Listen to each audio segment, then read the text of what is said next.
ਇੱਕ ਨਾ ਮੁੰਡਾ ਸੀਗਾ, ਹਾਂਜੀ ਉਹਨਾਂ ਨੇ ਆਪਣੀ ਮਾਂ ਨੂੰ ਮਾਰਦਾ ਸੀ, ਕੁੱਟਦਾ ਸੀ, ਗਾਲਾਂ ਕੱਢਦਾ ਸੀਗਾ ਜੀ, ਹਾਂਜੀ ਹਾਂਜੀ ਬਦਤਮੀਜ਼ੀ ਕਰਦਾ ਸੀਗਾ। ਹਾਂਜੀ ਤੇ ਉਹਨੂੰ ਨਾ ਬੜੇ ਲੋਕਾਂ ਨੇ ਸਮਝਾਉਣਾ ਕਿ ਯਾਰ ਨਾ ਕਰਿਆ ਕਰ, ਮਾਂ ਜੰਨਤ ਹੁੰਦੀ, ਲੇਕਿਨ ਨਾ ਉਹਨੇ ਫਿਰ ਵੀ ਮਾਂ ਦੇ ਉੱਤੇ ਜ਼ੁਲਮ ਕਰਨਾ, ਉਹਨੂੰ ਵਿਚਾਰੀ ਨੂੰ ਤਕਲੀਫ ਦੇਣੀ, ਮਾਰਨਾ, ਗਾਲਾਂ ਕੱਢਣੀਆਂ। ਹਾਂ ਤੇ ਸਮਝਿਆ ਨਹੀਂ ਹੈਗਾ। ਹਾਂ ਤੇ ਹੈ ਥੋੜੇ ਜਿਹਾ ਗਰੀਬ ਸੀਗੇ, ਮਤਲਬ ਨਾਰਮਲ ਘਰ ਸੀਗਾ ਉਹਨਾਂ ਦਾ।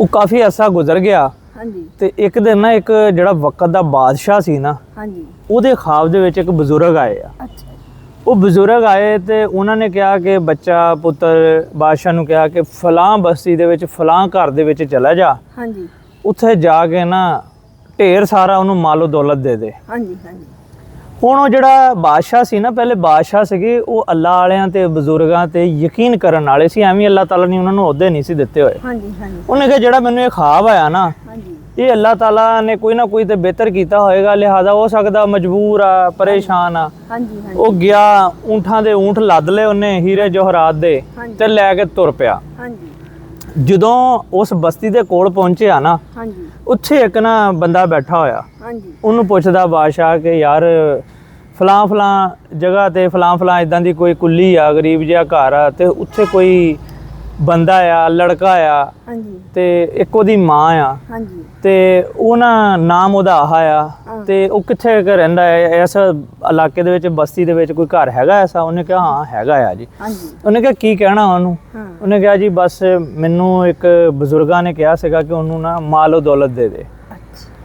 ਹੁਣ ਨਾ ਉਹ ਇੱਕ ਵਾਰੀ ਤਾਂ ਕਹਿਣ ਲੱਗਾ ਕਿ ਵੀ ਉਹ ਤਾਂ ਮਾਂ ਦਾ ਗੁਸਤਾਖ ਆ, ਜਿਹਨੂੰ ਦੇਣ ਗਿਆ ਉਹੀ ਮਾਂ ਦਾ ਗੁਸਤਾਖ ਸੀਗਾ। ਵਾਹ ਹਾਂ ਤੇ ਹੁਣ ਜਿਹੜਾ ਮੁੰਡਾ ਜਾਂ ਆਦਮੀ ਬੈਠਾ ਸੀ, ਪਹਿਲੇ ਤਾਂ ਬਾਦਸ਼ਾਹ ਨੂੰ ਕਹਿਣ ਲੱਗਾ ਕਿ ਸਰਕਾਰ ਇਹ ਕੀ ਕਰਨ ਲੱਗੇ ਹੋ ਤੁਸੀਂ? ਫਿਰ ਉਹਨੇ ਸੋਚਿਆ ਕਿ ਪਤਾ ਨਹੀਂ ਉਹਦਾ ਅਸਰ ਰਸੂਖ ਕਿੰਨਾ ਆ ਕਿ ਜਿਹੜਾ ਬਾਦਸ਼ਾਹ ਹੀ ਊਂਠ ਲੱਦ ਕੇ ਆ ਗਿਆ, ਮੈਨੂੰ ਮੇਰੀ ਜਾਨ ਨੂੰ ਨਾ ਲੈ ਜਾਵੇ। ਹਾਂਜੀ ਹਾਂਜੀ ਉਹਨੇ ਉਹਨੂੰ ਐਡਰੈਸ ਦੱਸਤਾ ਬਾਦਸ਼ਾਹ ਨੂੰ, ਹਾਂ ਤੇ ਉਹ ਬਾਦਸ਼ਾਹ ਸਲਾਮਤ ਗਿਆ, ਉਸ ਮੁੰਡੇ ਦੀ ਜਾ ਕੇ ਕੁੰਡੀ ਖੜਕਾਈ, ਹਾਂ ਉਹਨੂੰ ਹੀਰੇ ਜਵਾਹਰਾਤ ਹਾਂ ਸਾਰਾ ਕੁਝ ਦੇ ਦਿੱਤਾ। ਚੱਲ ਹਾਂ ਅੱਛਾ, ਹੀਰੇ ਜਵਾਹਰਾਤ ਦੇ ਕੇ ਤੇ ਵਾਪਸ ਆ ਗਿਆ। ਅੱਛਾ ਹੁਣ ਨਾ ਕੁਝ ਅਰਸਾ ਗੁਜ਼ਰਿਆ, ਤੇ ਅਰਸਾ ਜਦੋਂ ਗੁਜ਼ਰ ਗਿਆ ਨਾ, ਤੇ ਉਨੀ ਦੇਰ ਚ ਉਹਦੀ ਮਾਂ ਵੀ ਫੌਤ ਹੋ ਗਈ ਸੀ। ਅੱਛਾ ਉਹਨੇ ਫਿਰ ਬਾਦਸ਼ਾਹ ਨੂੰ, ਕੋਈ ਬਜ਼ੁਰਗ ਆਇਆ ਖਾਬ ਦੇ ਵਿੱਚ, ਉਹਨਾਂ ਨੇ ਕਿਹਾ ਇਸ ਤੋਂ ਡਬਲ ਜਾ ਕੇ ਉਹਨੂੰ ਦਿਆ। ਅੱਛਾ ਉਹ ਬਾਦਸ਼ਾਹ ਗਿਆ ਉਸੇ ਮੁੰਡੇ ਕੋਲ ਜਿਹੜਾ ਮਾਂ ਦਾ ਗੁਸਤਾਖ ਸੀ, ਮਾਂ ਨੂੰ ਕੁੱਟਦਾ ਮਾਰਦਾ ਸੀ, ਉਹਨੂੰ ਉਸ ਤੋਂ ਡਬਲ ਹੀਰੇ ਜਵਾਹਰਾਤ ਦੇ ਆਇਆ, ਅੱਛਾ ਦੇ ਕੇ ਵਾਪਸ ਆ ਗਿਆ। ਹਾਂ ਕੋਈ 10 ਸਾਲ 20 ਸਾਲ 30 ਸਾਲ ਗੁਜ਼ਰੇ, ਹਾਂਜੀ ਤੇ ਉਹ ਬਾਦਸ਼ਾਹ ਦੇ ख्वाब ਦੇ ਵਿੱਚ ਫਿਰ ਬਜ਼ੁਰਗ ਆਏ। ਅੱਛਾ ਉਹ ਕਹਿੰਦੇ ਹੁਣ ਜਾ ਉਸ ਬੰਦੇ ਦਾ ਪਤਾ ਕਰਕੇ ਆ। ਅੱਛਾ ਅੱਛਾ ਜੀ, ਉਹ ਚਲਾ ਗਿਆ। ਹਾਂਜੀ ਉਹ ਜਦੋਂ ਚਲਾ ਗਿਆ ਜਾ ਕੇ, ਤੇ ਉਹਨੇ ਉਸੇ ਬੰਦੇ ਦੇ ਕੋਲ ਗਿਆ, ਜਾ ਕੇ ਦੇਖਿਆ ਕਿ ਸਾਹਮਣੇ ਉਹੀ ਬੰਦਾ ਬੈਠਾ ਹੋਇਆ ਜਿਹਨੇ ਉਹਨੂੰ ਰਾਸਤਾ ਦੱਸਿਆ ਸੀ।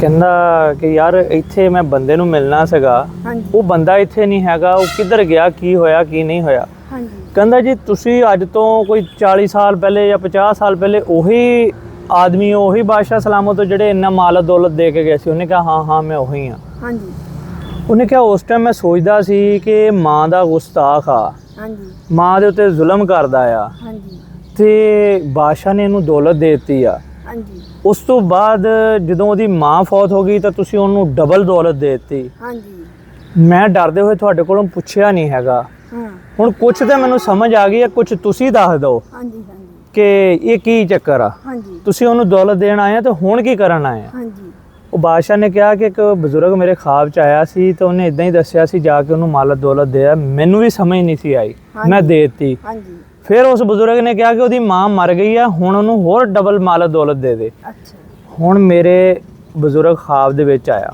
ਅੱਛਾ ਉਹਨੇ ਕਿਹਾ ਜਾ ਹੁਣ ਉਹਦਾ ਪਤਾ ਕਰਕੇ ਆ। ਹੁਣ ਪਤਾ ਕਰ ਜਦੋਂ ਜਾ ਕੇ ਦੇਖਿਆ ਨਾ, ਹਾਂਜੀ ਤੇ ਉਸ ਬੰਦੇ ਨੇ ਵੀ ਦੱਸਿਆ, ਹਾਂ ਉਹਨੇ ਕਿਹਾ ਉਹਦੀ ਮਾਂ ਤੇ ਟੁਰ ਗਈ। ਅੱਛਾ ਲੇਕਿਨ ਮੈਂ ਵੀ ਗੱਲ ਸਮਝ ਗਿਆ, ਤੇ ਬਾਦਸ਼ਾਹ ਸਮਝ ਤੂੰ ਵੀ ਗਿਆ ਆ। ਹਾਂਜੀ ਇਹ ਅੱਲਾਹ ਤਾਲਾ ਦੀ ਤਰਫੋਂ ਇਸ਼ਾਰਾ ਸੀਗਾ ਕਿ ਉਸ ਬੰਦੇ ਨੂੰ ਮਾਲੋ ਦੌਲਤ ਦੇ ਦੇ, ਸ਼ਾਇਦ ਮਾਂ ਦੀ ਇੱਜ਼ਤ ਕਰਨ ਲੱਗ ਜਾਵੇ। ਹਾਂ ਪਹਿਲੇ ਅੱਲਾਹ ਤਾਲਾ ਨੇ ਇਸ ਵਾਸਤੇ ਦੌਲਤ ਦਿੱਤੀ ਕਿ ਕੋਈ ਪਰੇਸ਼ਾਨ ਹੈ, ਚਲੋ ਇਹਨੂੰ ਕੋਈ ਇਨਸਾਨ ਬਣ ਜਾਵੇ। ਹਾਂਜੀ ਹਾਂਜੀ ਉਹ ਜਦੋਂ ਮਾਲੋ ਦੌਲਤ ਆ ਗਈ, ਫਿਰ ਵੀ ਉਹਨੇ ਦੌਲਤ ਦੇਖ ਕੇ ਵੀ ਮਾਂ ਦੀ ਇੱਜ਼ਤ ਨਹੀਂ ਕੀਤੀ ਕਿ ਮਾਂ ਦੀਆਂ ਦੁਆਵਾਂ।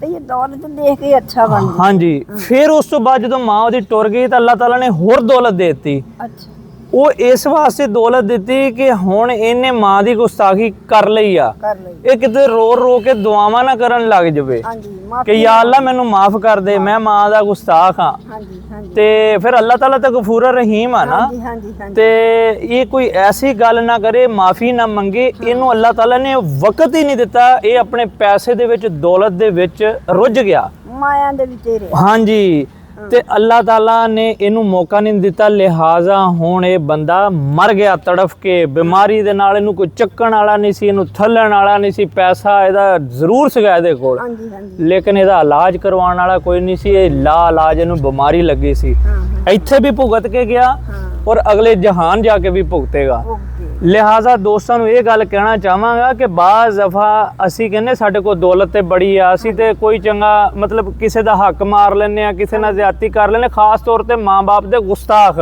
ਗੁਸਤਾਖ ਉਹ ਕਹਿੰਦੇ ਜੀ ਸਾਨੂੰ ਮਾਂ-ਬਾਪ ਨੇ ਕੀ ਦਿੱਤਾ, ਕੀ ਦਿੱਤਾ। ਅਸੀਂ ਤਾਂ ਫਿਰ ਵੀ ਅਮੀਰ ਆ। ਇੱਕ ਵਕਤ ਆਏਗਾ ਜਾਂ ਤੇ ਅੱਲਾਹ ਤਾਲਾ ਇੱਥੇ ਤੁਹਾਨੂੰ ਉਹਦਾ ਸਿਲਾ ਦੇਗਾ ਅਗਰ ਤੁਸੀਂ ਮਾਂ-ਬਾਪ ਦੀ ਖਿਦਮਤ ਕਰਦੇ ਆ। ਅਗਰ ਤੁਸੀਂ ਮਾਂ-ਬਾਪ ਦੀ ਖਿਦਮਤ ਨਹੀਂ ਕਰਦੇ, ਇੱਥੇ ਅੱਲਾਹ ਤਾਲਾ ਤੁਹਾਨੂੰ ਅਜ਼ਮਾਇਸ਼ 'ਚ ਵੀ ਡਾਲੇਗਾ। ਅਜ਼ਮਾਇਸ਼ ਕਾਦੀ? ਹਾਂ ਤੁਹਾਨੂੰ ਉਹਦਾ ਸਜ਼ਾ ਦੇਗਾ, ਸਜਾ ਬਲਕਿ ਇੱਥੇ ਨਹੀਂ ਸਜ਼ਾ ਦੇਗਾ, ਆਖਰਤ ਦੇ ਵਿੱਚ ਵੀ ਸਜ਼ਾ ਦੇਗਾ। ਔਰ ਅੱਲਾਹ ਤਾਲਾ ਦੀ ਸਜ਼ਾ ਔਰ ਅੱਲਾਹ ਤਾਲਾ ਦੀ ਪਕੜ ਬਹੁਤ ਡਾਢੀ ਆ।